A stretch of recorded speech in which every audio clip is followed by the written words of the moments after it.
Olá pessoal, Cris Ferre aqui falando. Você já teve alguma dificuldade ao se relacionar com o seu parlamento municipal, sua Câmara, a sua Assembleia Legislativa Estadual ou a Câmara dos Deputados e o Senado Federal? Sabe aquele projeto de lei que você tem interesse, aquele assunto que você tem interesse e teve dificuldade de conseguir informação, queria interagir com os parlamentares e não conseguiu, ou não conseguiu entender o que está acontecendo ali no processo de decisão? Então, esse vídeo é para você.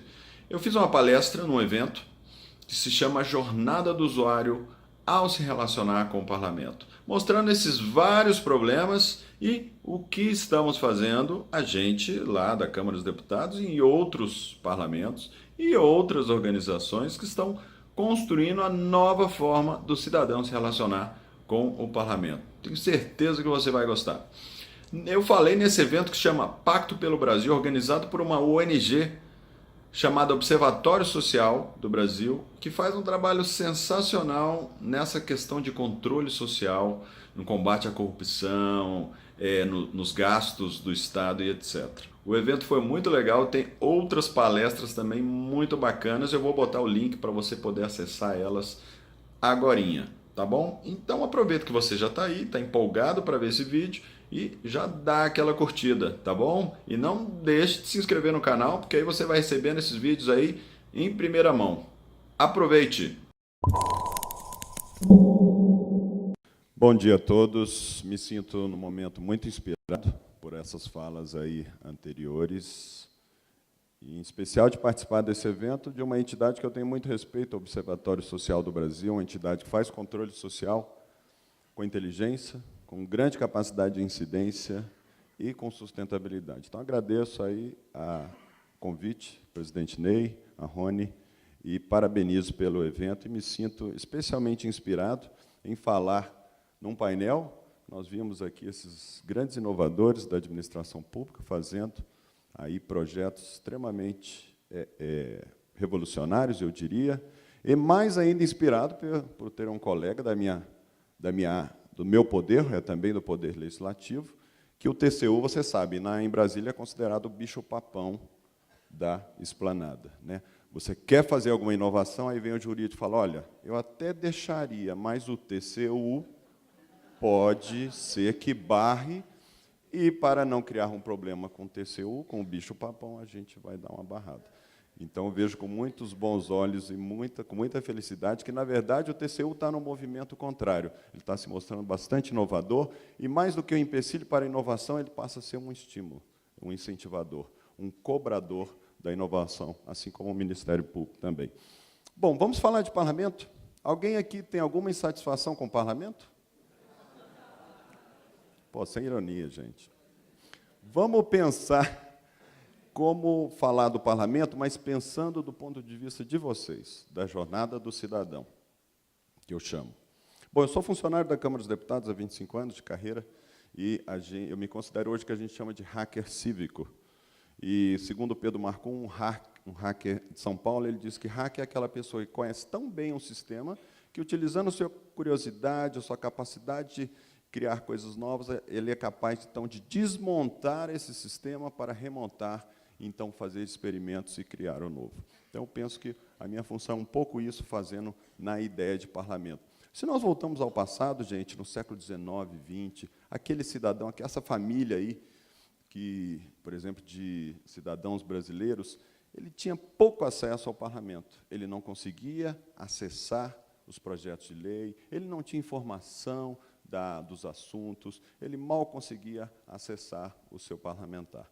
E, por isso, segundo Edmund Burke, que foi um parlamentar inglês e também um pensador, lá no século XVIII, ele dizia o seguinte, olha, você votou em mim, agradeço o seu voto, mas eu queria que você ficasse quietinho, cidadão.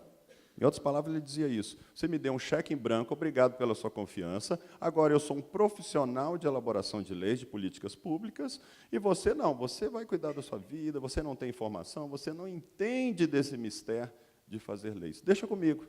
Se você gostar do meu trabalho, você me reelege. Se você não gostar, vote em outro.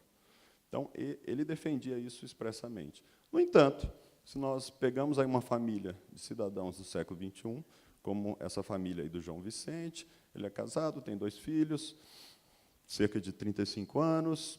É uma família bastante conectada, então, com a internet, mudou muito essas premissas do cidadão, então, no século XVIII, XIX.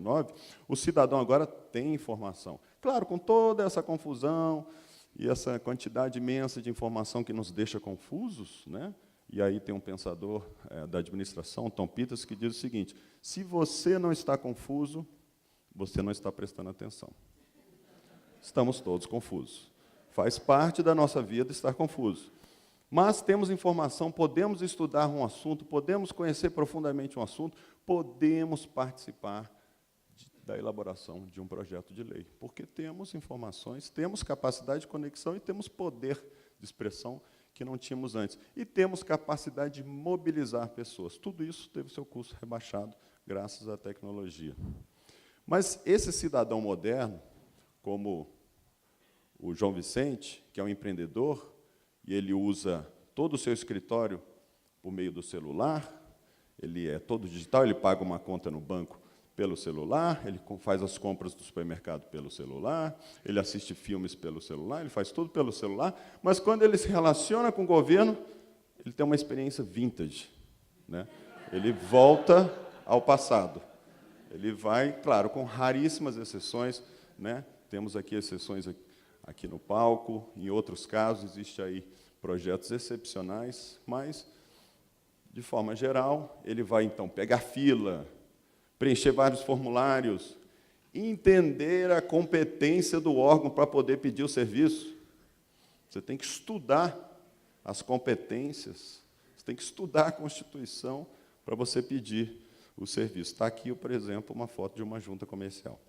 Bom, vocês vão ouvir muito essa frase aqui, o Cláudio antes, o Wesley falou, e quem sintetiza muito bem o que foi falado é a Catherine Brace, por acaso também fundadora do Code for America, de onde nós tivemos aí o nosso palestrante da manhã, o Kevin, instituição aí muito inovadora nessa questão de renovar também o Estado. Então, ela diz o seguinte: cidadãos usando ferramentas do século XXI para falar, o governo usando ferramentas do século XX para ouvir, e processos do século XIX para responder. Então, acho que ela sintetizou muito bem no um tweet que ela deu a situação que nós vivemos. O professor Harari é um historiador que fala do futuro, esse livro é muito interessante, ele diz o seguinte, olha, posso? Gente, é o seguinte, eu vou ter que passar rápido, para ser honesto com o tempo que me foi dado em relação aos colegas. Fiquem com a câmera prontinha aí. Vai ter vários conteúdos e ferramentas, todas gratuitas, mas eu vou ter que passar rapidinho, tá? Mas eu acho que a organização vai manter essa apresentação. Muito bem. O professor Harari diz o seguinte, olha, pela primeira vez na história, a sociedade humana não está... as instituições democráticas não estão conseguindo acompanhar o ritmo da mudança da sociedade. No século XIX, os parlamentos se adaptaram, os partidos se adaptaram no século XX, criou-se ONU, houve as 3 revoluções industriais e as instituições democráticas, governo, parlamento, partidos, se adaptaram. Pela primeira vez na história, as tecnologias estão crescendo num exponencial tão grande que as instituições não estão acompanhando. Tudo isso gera o quê? Uma crise de confiança, o que alguns chamam de cansaço da democracia. Se nós vemos aqui pesquisas no mundo inteiro apontam isso que nós estamos vendo aqui nessa sala, que as pessoas não estão perdendo a crença em cima das instituições. Uma das pesquisas, entre tantas, que confirma isso é essa aqui da FGV, que diz lá que menos de um brasileiro em cada 10 não confia no seu parlamento, no seu governo, nos partidos políticos. Olha lá, 7%. Lá embaixo, Forças Armadas, número 1. Qual a solução para isso? Fechar o parlamento? Não, aí senão eu perco emprego. Né? Eu nem poderia mais estar aqui. Então, não é uma boa solução e vão acabar fechando o TCU também. Né? E depois vão acabar chegando no Ministério Público. Então, não é uma opção considerada. Nós descobrimos que precisamos modernizar os parlamentos, precisamos atualizá-lo para o seu tempo, e fazendo isso por meio da muito falada experimentação que o Wesley ressaltou muito bem. Lá na Câmara, a gente criou, então, um laboratório. Como é que você faz experimento? Uma das formas de fazer é criar um laboratório. Um laboratório é feito para fazer experimento de democracia. E a Câmara criou um órgão que tem funcionários como eu, de carreira, que trabalham tempo integral em pensando, vamos experimentar um novo parlamento? Com diversos... Alguém já tinha ouvido falar do Lab Hacker? Do Lab Contas? Então, tem muita coisa boa que acontece que ninguém fica sabendo. Muito bem, o Lab Hacker veio nessa esteira de laboratórios de inovação, disse que é o primeiro laboratório criado com esse perfil no Brasil, é uma tendência da Europa, e chegou muito forte no Brasil, na América do Sul, e tem como base fazer experimentos. Nós entendemos que não sabemos como fazer a inovação, mas temos que experimentar para descobrir como fazer a inovação. Voltando à história do João Vicente, então, o João Vicente, ele estava conversando com a mãe dele, ele é filho de uma diarista, com um pai garçom, ele cresceu na vida, ele ascendeu socialmente, e ele hoje paga um plano de saúde para a mãe dele. A mãe dele estava comentando, meu filho, ontem recebi uma ligação muito interessante de um outro plano de saúde me oferecendo uma condição muito melhor, inclusive, ele conhecia o meu problema estomacal, a minha esofagite. Olha que legal. É mesmo, mãe? João achou esquisito aquela história. Me conta mais. Não, ele sabia, inclusive, ele me ofereceu uma condição especial para eu comprar remédio mais barato e tal. Aquele pantoprazol que eu sempre compro na farmácia, sabe? Aí o João entendeu que dados pessoais da mãe dele tinham sido usados, né, de forma não autorizada, indevida, por uma talvez, farmácia, que vendeu aí para uma dessas indústrias, uma dessas companhias de seguro de saúde. E ele, muito antenado na internet, ele foi e descobriu que tinha uma proposta de lei, uma proposição sobre dados pessoais, sobre proteção de dados pessoais, no Parlamento, na Câmara dos Deputados. E ele começou a pesquisar, entender aquela proposição, e achou muito difícil de entender a tramitação daquele projeto de lei. E aí nós temos aqui o exemplo de uma necessidade, ou seja, o processo legislativo é muito complexo, é muito complicado, pelas suas próprias peculiaridades, e aqui é um exemplo de um projeto francês, para eu não ficar aqui só falando, né, dos projetos que a gente faz, de uma ONG, Fabrique de Loire, que ela criou o quê? Um roteiro da alteração legislativa. Você pode mapear como o texto está sendo alterado e você pode entender rapidamente. Nós estamos trabalhando em algo similar na Câmara dos Deputados. Aí ele foi atrás dos discursos dos deputados sobre aquele assunto. Ele entrou na página da Câmara, conseguiu baixar alguns discursos, mas ele não tinha a visão da floresta. Aí ele achou esse aplicativo Retórica Parlamentar, que transformou os discursos em bolhas de sabão. Então, olha que interessante, o próprio cidadão apresentando uma outra forma de lidar com a informação legislativa. Esse projeto foi um dos vencedores do hackathon que nós fizemos na Câmara dos Deputados, organizado pela nossa equipe, e, em parceria com o Lab Hacker, a gente melhorou essa visualização e colocou no portal. Quer dizer, uma visualização dos dados institucionais legislativos feitos pelo próprio cidadão. Isso veio, então, no hackathon, que foi uma atividade feita no Salão Branco da Casa, trazendo o cidadão para colaborar e sentar com parlamentares e servidores para criar coisas novas. E essa frase aqui do Reid Hoffman coroa muito aí o que o Wesley ressaltou. Se você não tem vergonha da primeira versão do seu produto, você já o lançou bem atrasado. É exatamente a dificuldade que nós temos de fazer. Né? Tudo tem que ser muito perfeito, acabado, lindo, mas a inovação, ela trabalha com versões muito simples, e é na iteração, no feedback do usuário que você tem informação e você avança muito rapidamente. E aí o João, voltando à história do João, ele tendo mais informações, vendo os discursos, entendendo a proposição, ele fala, eu queria dar umas ideias, eu acho que o projeto pode melhorar. Aí ele descobre que tem uma ferramenta que chama E-Democracia, desenvolvida por nós lá também, que é um portal institucional da Câmara dos Deputados de participação social, que ele podia entrar numa audiência pública. É aquele evento das comissões onde apenas algumas autoridades participam, Apenas alguns especialistas vão porque não dá tempo de todo mundo ir, mas ele pode entrar diretamente, sem intermediário, e fazer as suas sugestões, fazer as suas perguntas são ranqueadas pelos próprios cidadãos e utilizadas pelos parlamentares durante a audiência pública. Então, o cidadão, diretamente, sem intermediário, ele participa da audiência pública. Ah, ele pode falar um palavrão? Tem alguma censura? Não, ele pode falar o que ele quiser. Mas se ele falar um palavrão, o código nosso transforma em coraçãozinho. E aí, quanto mais ódio ele destila, mais amor ele mostra, né? Então, a tecnologia pode ajudar nisso também. Obrigado. Mas o João queria mais, ele queria participar do texto, criar o texto, redigir o texto. Então, ele descobriu uma outra ferramenta que chama Wikileges. Então, ele pode, então, redigir, remendar, alterar e fazer aí diversas alterações. Ao final, algumas dessas ideias foram consideradas, o relator, muito aberto a isso, o deputado, incorporou essas ideias, colocou até o nome das pessoas no seu relatório. Esse projeto foi aprovado e foi sancionado semana passada, e esse projeto está funcionando. Tá? Então, essa é a ideia de parlamento aberto e o futuro que nós estamos trabalhando. Falei de coisas que já estão disponíveis, que você pode acessar hoje. O futuro, primeiro, entender o que o cidadão quer. Precisamos mapear e entender o que o cidadão quer, para eu poder oferecer informações, serviços legislativos de acordo com o que ele quer. Se a Amazon, Facebook, Apple, Netflix faz isso muito bem, por que o Estado não está fazendo?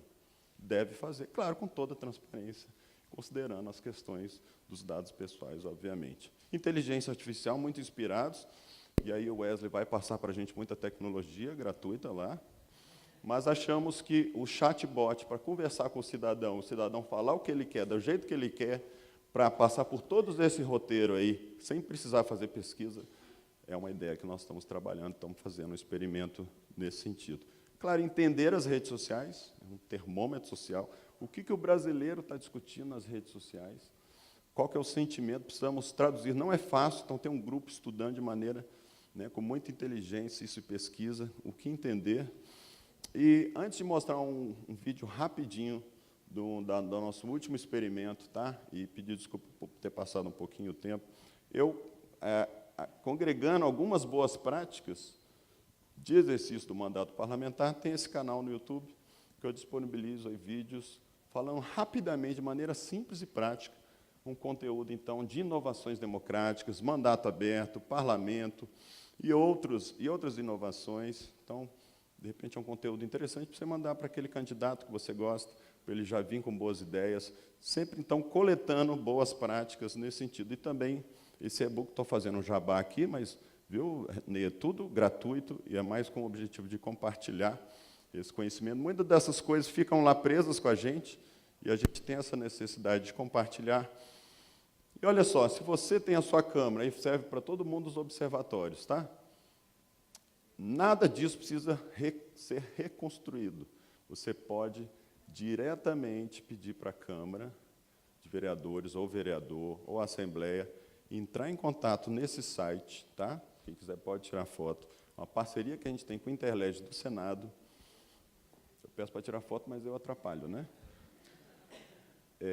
E daí você manda um documento, e sem burocracia, sem precisar de presidente autorizar, o Interlege disponibiliza um link que você pode usar essas ferramentas gratuitas na sua Câmara, sem nenhum custo e sem nenhuma burocracia. Vamos economizar recursos públicos e otimizar as inovações que a gente cria. Por fim, gente, tem aqui o meu e-book gratuito, mas já estou falando demais. Queria pedir lá para o pessoal, o Klebs, o Gil. Olha, o que eu vou mostrar aqui para vocês, para encerrar, é uma experiência que a gente chama de transparência imersiva. Seria o próximo passo da transparência. O cidadão tem muita dificuldade... Não é isso, não. O cidadão tem muita dificuldade de entender o que acontece no plenário da casa. Você tem a TV Câmara, você vê lá, mas, no fundo, você não entende. Então, a gente colocou aqui dados ainda não reais, nomes fictícios. Esse é um simulacro, ou seja, uma experiência que a gente fez só para testar. Como se você estivesse no plenário da casa. Pode rodar. Se puder ampliar aí, voltar um pouquinho e ampliar. E ligar o som, por favor. As ações das polícias federal, militar, pode voltar um civil, pouquinho, que ele já estados. está no meio. Aí, pronto.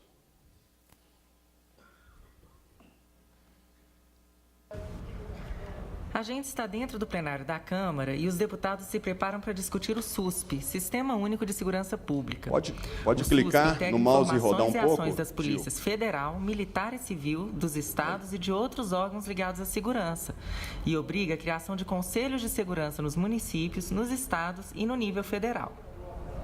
Ali você vê o presidente da Câmara conduzindo a sessão. Do lado dele, o secretário-geral da mesa, que é a autoridade no plenário sobre regimento e que aconselha o presidente sobre os procedimentos. Dá uma pausa aí, rapidinho. Uma pausa, por favor. Ó, o que você vê aqui são informações que você pode agregar junto com uma imagem 360 graus, tá? Que você pode mostrar aqui, por exemplo, os deputados que vão chegando no plenário. E depois aquela barrinha vai ficar verde quando alcançar o quórum mínimo de votação.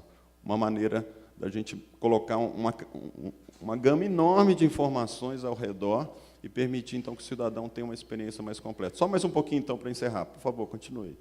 Todos esses deputados estão aqui discutindo possíveis mudanças no texto do projeto.